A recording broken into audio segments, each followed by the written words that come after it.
All right. Nick Kirby, Shay Neal. Not the kind of afternoon we were wanting today, Shay, huh?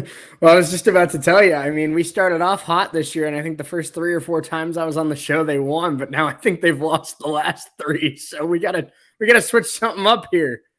Yeah. I got a question right away in the chat. Have they announced who's going down for Abbott? I haven't announced it yet, but it has to be a pitcher. So I'm assuming they probably wanted to see how this game went. Of course, Lively did, to his credit today, go 7 innings, which we'll talk about. So, they have options. It feels bad.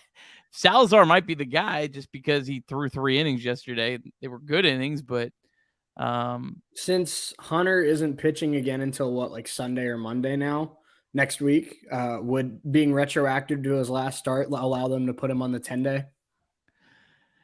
I don't think so. There's also some like things about the IL if you're trying to like abuse it, in like the CBA and stuff. And I, it was something I thought about after we talked about Ashcraft yesterday, Mm-hmm.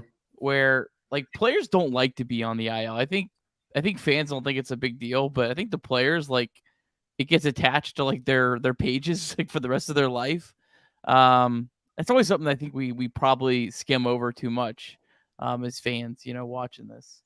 So I don't know. I don't really think it matters, to be honest. I think we make so big of a deal about like these extra roster spots, and we got to remember, like, baseball has played for like 100 years with 25.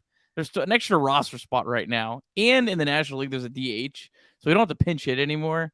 So it's really almost like the Reds have a person and a half more than they had a couple years ago. Well, that's the ball game right there. Quick and painless. All right, folks, let's do a show. We'll do the best we can to raise your spirits a little bit, have some fun. High drive, left center field, racing back to the wall, Bourgeois. The Reds are National League Central Division champions. In the air, left center field. Did he? He did! He did! Red win! Line into right field. Genius, the first run ever. With 4 home runs in a game. Can you believe it? In the air, down the right field line. Doesn't have a chance. The Reds have won it on a 3-run home run on opening day by Ramon Hernandez. A strike away and out away is Homer Bailey. Ground ball to third. Frazier gloves. Throw to first, and Homer Bailey, for the second time in his major league career, has tossed a no-hitter. Oh, God. Are you kidding me? Holy Moses, the second player in major league history to hit 7 home runs in the first 10 games. In the air, and the Reds win it. What a dream beginning to a career of Jay Bruce. All right, what's going on? Nick Kirby, Shay Neal, Chatterbox Reds. Reds fall 5-1 to the Brewers on Sunday. A tough afternoon for the Reds, but Shay, how are we doing today, buddy? I'm good, man. I appreciate you having me again. That little 8-minute stretch we had with Trace last night was one of the greatest moments I've been on this show. So, but no, Red's trying to snap a skid, and like I said, in the bottom of the ninth, after getting off to a hot start in my Chatterbox Reds guest appearances, they've lost 2 or 3 in a row. So we got to find something that works. Yeah, absolutely. We'll figure it out. We'll figure it out. Quick recap on this one. Not really a whole lot to go over. Ben Lively gave up 3 runs in the first inning. Tough home run. The ball was hit well, but it was like a home run in 8 of 30 ballparks, just 400 feet, just barely over the head of Will Benson. That just kind of put the Reds in the hole, and they never were able to climb out of it. Lively ended up going 7 innings, to his credit. 7 innings, 6 hits, 5 earned runs, 3 walks, 5 strikeouts. Did allow the 2 home runs. The lone bright spot in this game Jake Fraley hit his 7th home run of the year. Matt McClain also did have 2 hits, including a double, but Reds just not able to get anything going, just 1 run. Man, we'll start with the offense here. Friday night was rough. Saturday was spectacular. Sunday was rough. It just kind of been this up and down series for the Reds. Well, and Trace hit the nail on the head last night. He said it, the poor strategy to use all their offense for the weekend in one game. And that proved to be right here today. Now, looking at the box score, Nick, I will say something that is impressive in 2023. Even though they only scored 1 run and had 6 hits, the Reds only struck out 3 times today, and 2 of those were by TJ Hopkins. Yeah, I mean, looking at like expected batting average, Reds was 264 to the Brewers 277. It felt like the Reds just missed a lot of pitches throughout this game. Felt like every time I was looking up at the TV, there was a fly ball to the warning track or close to it. Just, that kind of day, got to give some credit to Adrian Hauser. But I mean, the Reds got 1, 2, 3, 4, 5, 6, 7, 8, 9 hard hit balls off of him today. So yeah. Just kind of one of those days, one of those series where things just haven't synced up. And for Ben Lively, I mean, I don't think you could. He's still got an ERA of 3.03, so he's been as good as you possibly could have ever dreamed to this point.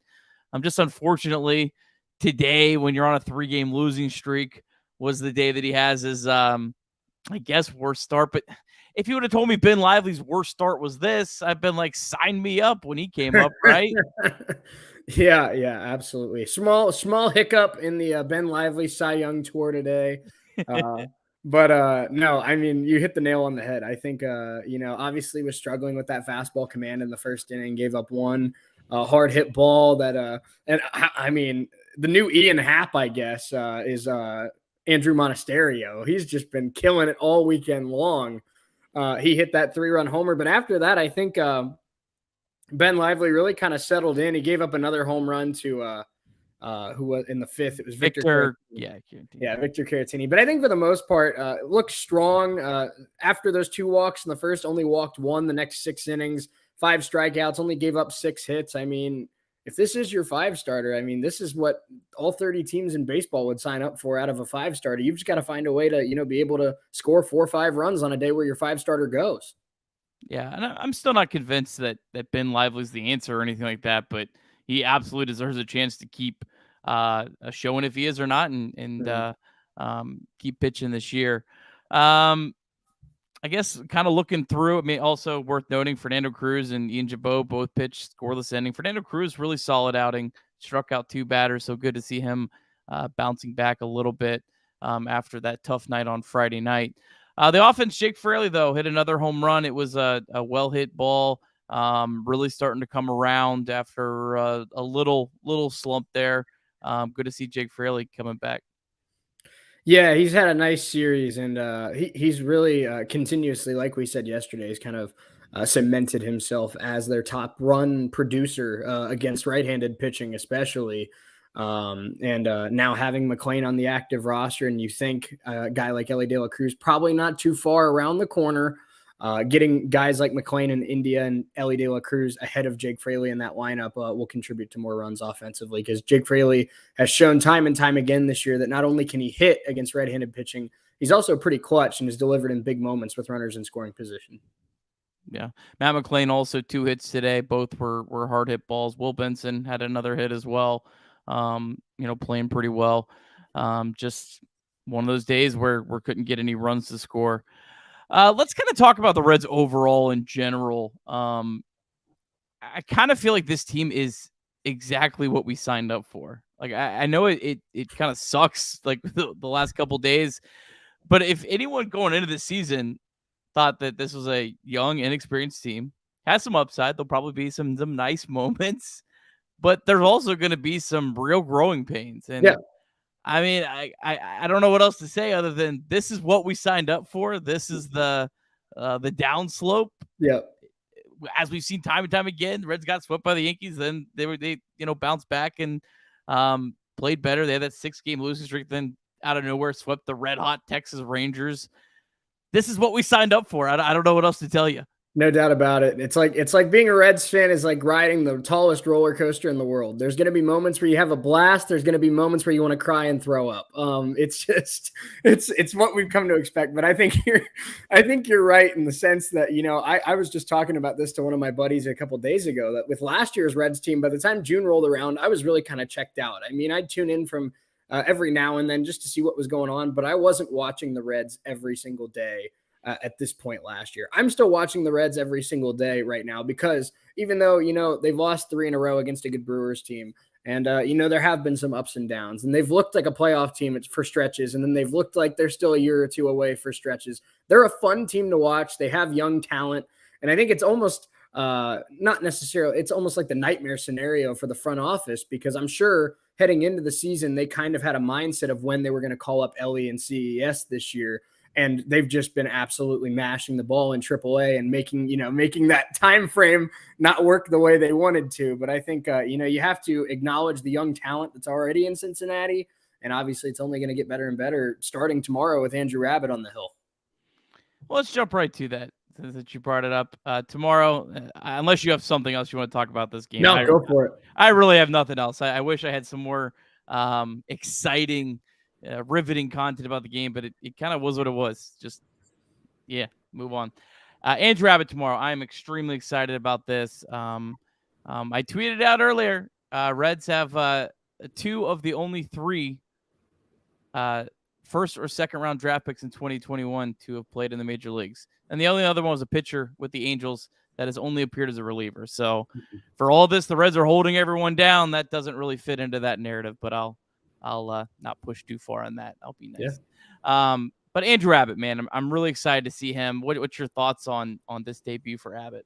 Well, I'm excited. I think, obviously the way he's been pitching all year long, I think it's well-deserved. He leads the minor leagues, all of minor league baseball in strikeouts.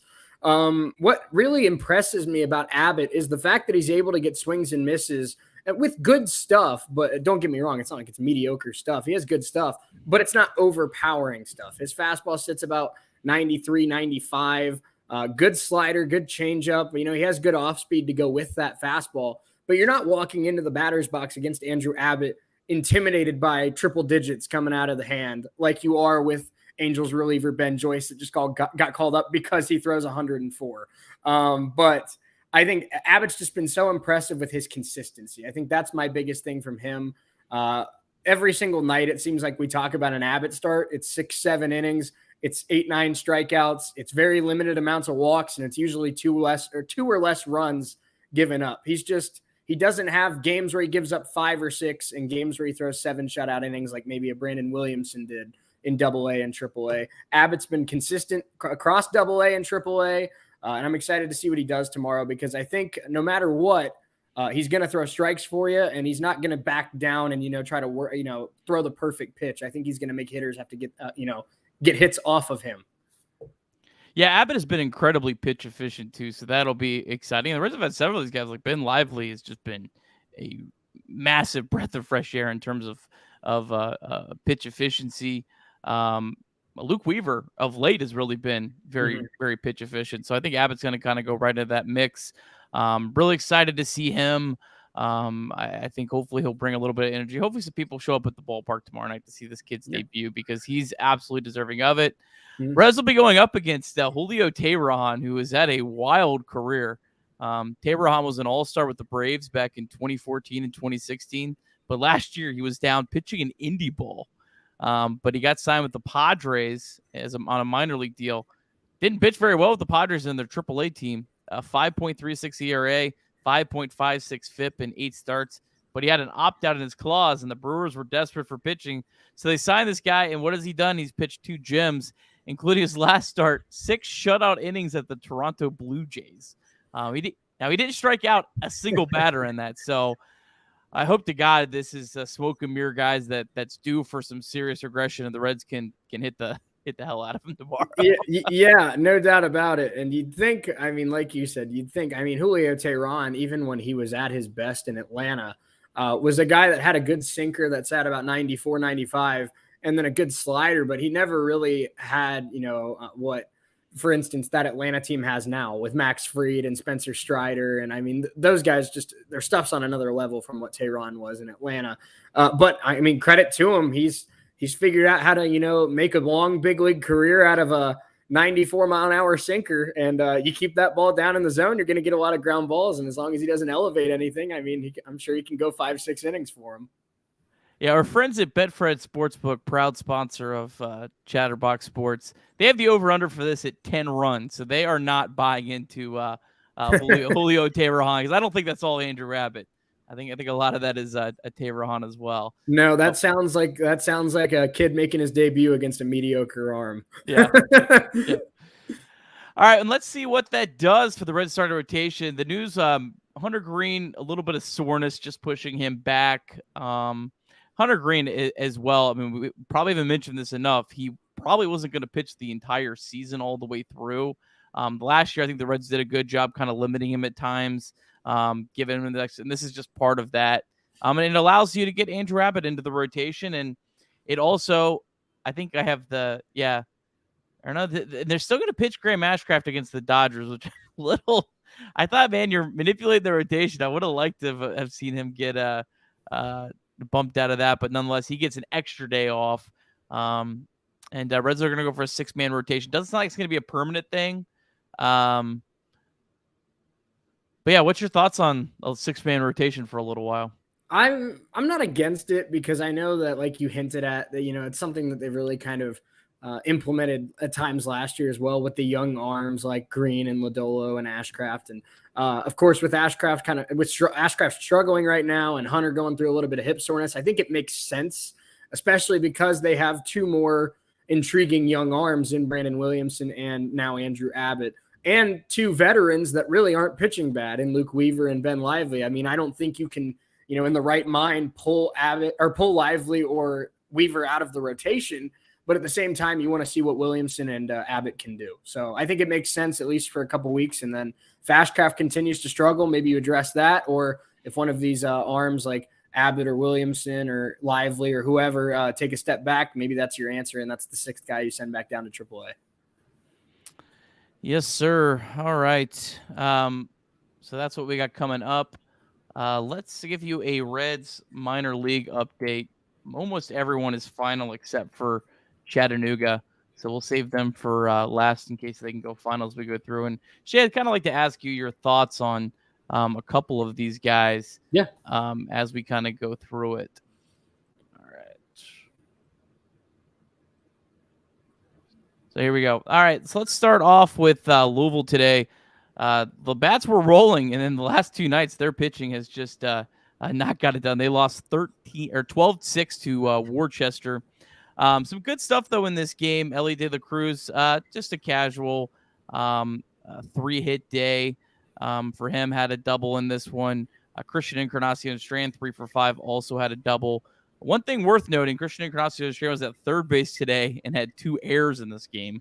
I did not get to see either error, so I don't know, how egregious they were, but worth noting nonetheless. Joey Votto, 0 for 2, did walk 2 times in his second rehab game, and then Henry Ramos hit a home run in his second rehab game. And then Joel Kuhnel, inning and 2/3, 3 strikeouts today. So that was out of a really brutal pitching day where they literally threw the entire team at Worcester. I think they had, looks like 9 pitchers in this game. Good day for Joel Kuhnel. What's your thoughts kind of on Louisville? Feel free to talk about any of those players down there right now. Kuhnel's an intriguing arm for me. I've kind of liked what I've seen from him over the past couple of years at times, but he's just kind of, he's kind of stuck being the 8th or 9th reliever in the organization. Obviously, with 8-man bullpens, it's kind of like he's always either the last guy in majors or the first guy in the minors. But good to see him kind of starting to pick it up. I'm not really too worried about, for the most part, a majority of those arms. Obviously, you like to have organizational depth, but most of the pitchers in the Louisville rotation and bullpen right now are not guys that Cincinnati Reds are incredibly high on. But I will say, interesting to see CES at third today, and good to see Henry Ramos hit a bomb. That's the switch hitter down in AAA that every Reds fan wants to see get called up, right? I'm sorry, who is that? I said Henry Ramos hit a bomb today. That's the switch hitter down in Louisville that everyone wants called up, right? Yeah, I'm sorry. Sorry, trying to multitask here. Yeah, no, for sure. That's the player That's the everyone one. is Yep. dying to see. I got a question here about Ricky Karcher. Steve want to know how Ricky Karcher's looking. He was rolling. He was absolutely rolling for a while. Had like 8 or 9, I think, scoreless innings. But last 3 outings have been rough. He's allowed 7 earned runs in his last 3 bullpen appearances. So rough stretch for Ricky Karcher. All right, let's go down to Dayton. And one more thing you brought up, you talked about Kunal, and the Reds clearly there's something they like about Joel Kunal because he's stayed on this 40-man roster when it's felt like he probably was the guy that was going to be odd man out time after time. So there must be something that they do really like about him. But Dayton, they won again. They're now 26-25. They're playing really, really good baseball today, and really exciting to see Edwin Arroyo hit his 5th home run of the year, 2 for 5 day. Great day for Edwin Arroyo.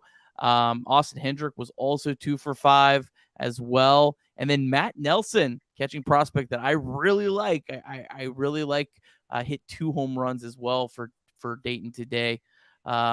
Shay, you've been around Dayton, obviously not in a while, not with any of these guys have been around. But what's your thoughts on some of these players down at Dayton? Yeah, Dragons fans have had a nice little treat the last couple of years where they had, of course, Ellie on the team last year, and that was just must watch every single night. And then this year, getting Edwin Arroyo on the roster. And I'm a big Matt Nelson fan, too. They have 2 really intriguing collegiate catching prospects in Nelson, and then I'm blanking on the other one. But Logan Tanner? Logan Tanner, yeah, out of Mississippi State. Yep. So they have 2 nice collegiate catching prospects that both were great defenders that could swing the bat a little bit in college. So I like having the organizational depth at catcher. But this Dragons team, like you said, they're starting to pick up the pace a little bit. Edwin Arroyo's finding his swing. I think I saw somewhere. If you give me a second, I'll see if I can pull it up. But his batting average over like the last 7-8 games is like close to 600 now. He's really on a roll over the last week or so. Yeah, I think the Dragons overall have won 9 of 12, so they're playing well. And a lot of teams in the Reds organization, Chattanooga losing right now, but they're playing well. Louisville was really playing really, really well up until the last 2 days. So that's good to see. And another catcher probably worth mentioning, Shay, had 2 home runs yesterday. Cade Hunter down at Daytona, 5th round draft pick of the Reds last year. So yeah, the Reds seem to be stockpiling catchers, and I think that's definitely a good strategy because you can never have too many catching options. Absolutely. Down in low A, the Daytona Tortugas lost another tough one, 8-7 today. They are now 21-30 on the year. Cam Collier was 0 for 4, but Hector Rodriguez 2 for 5 hit his 9th home run of the year. Carlos Jorge 2 for 4 with a double for the Tortugas. And then Chattanooga, they're down 5-4. They got a runner on in the 9th inning right now. Noelvi Marte did not play in this game, but Christian Roa, okay start. He was the Reds' 2nd round pick back in 2020, 6 1/3, 5 hits, 4 earned runs, 3 walks, 6 strikeouts today. So a guy with some upside, but kind of just hasn't been able to figure it out. All right, so Andrew Abbott tomorrow. Really excited about that. Hopefully he can get the Reds back on track. That's pretty much all I got to say at this point. Shay, you got any other final parting thoughts for us? Yeah, well, just my last thing on Abbott. It's kind of an interesting story that he has because obviously a lot of Reds fans have seen what he's done in the last year and a half or so of his minor league career. But his first 2 years at the University of Virginia was a reliever. They didn't even trust him to put him in the Virginia collegiate rotation until he was a junior. And then his junior and senior year, he was outstanding, ended up pitching some big games for them in the NCAA tournament his senior year. And it seems like he found something out before his junior year at Virginia, and it's carried over the last, 3.5 years. And we'll see if it carries into the highest level of professional baseball tomorrow. Yeah. Yeah, excited for that. Obviously, Matt McLean's been playing really well. I think it's important to remember a lot of these guys are ahead of schedule. I think if we take a step back and we, think about where these guys were maybe at this point last year, I think a lot of us maybe they wouldn't have thought they would be here yet. And like I mentioned in a tweet earlier today, Matt McLean's the first position player from the 2021 draft to play in the big leagues. If Christian Encarnacion-Strand makes his debut before anyone else, he'd be the second one. So I know it stinks these guys are down there, but it's the Reds aren't doing anything crazy compared to the rest of baseball. They're bringing these guys up, maybe a little slower than we like, but they're get here. It's good. There's going to be good days coming for the Reds, and I'm excited about that. Well, Shay, thanks again as always for coming in and helping us out today. Make sure that you're subscribed to Chatterbox Reds podcast. New episodes every single morning. Leave us a kind 5-star review if you like what we're doing here every day. The only Reds podcast with shows every morning, even on the weekends, and then of course Chatterbox Sports on YouTube. Like the episode today. Subscribe and turn on notifications so you don't miss out. We'll talk again Monday night, hopefully after a dominant performance from Andrew Abbott and a much needed win for your Cincinnati Reds. Have a great rest of your day, everyone.